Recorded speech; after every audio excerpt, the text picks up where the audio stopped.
Ito yung puzzle na ipinost natin ng nakaraan.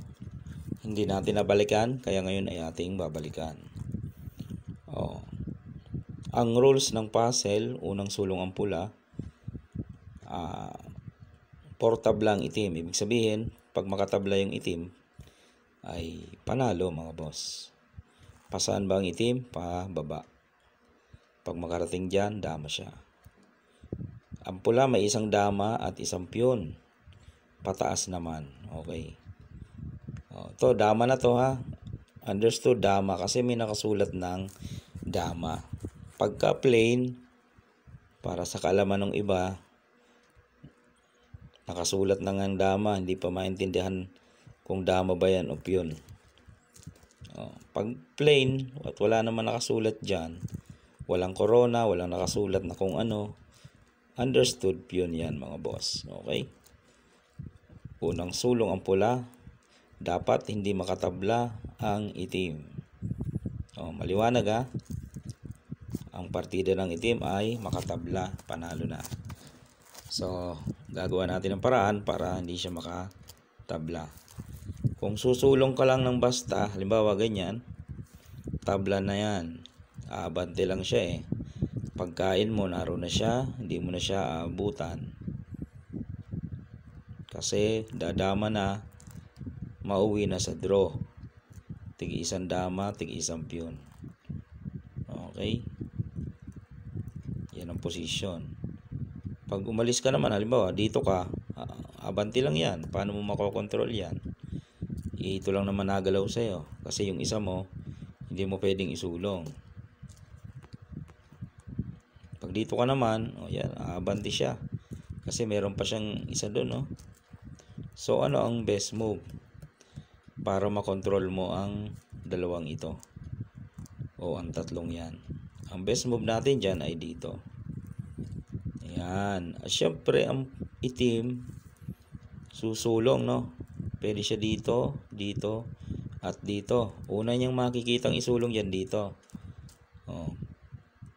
Paano natin makokontrol yan? Dito ka lang sa gitna. Siyempre, alisin niya yan. Pag di niya inalis yan, kakainin natin. So, alisin niya yan.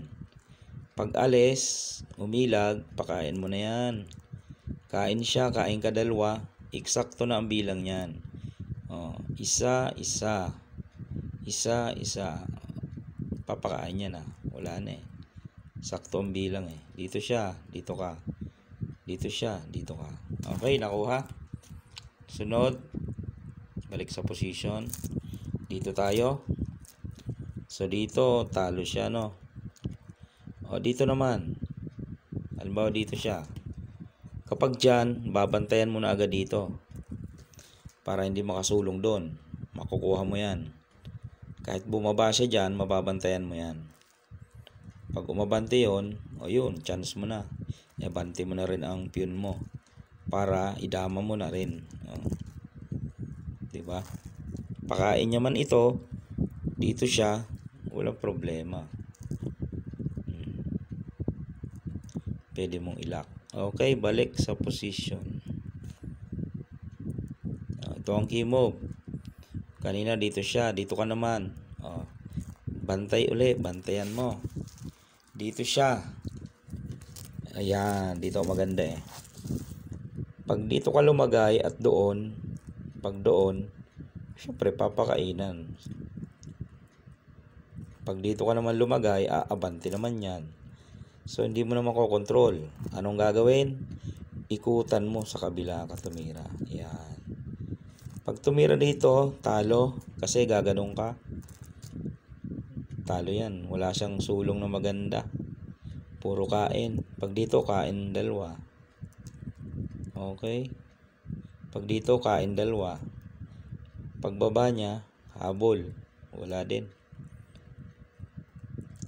Pag dito naman, papakain mo lang to, wala na rin, di na rin obra. Ayun.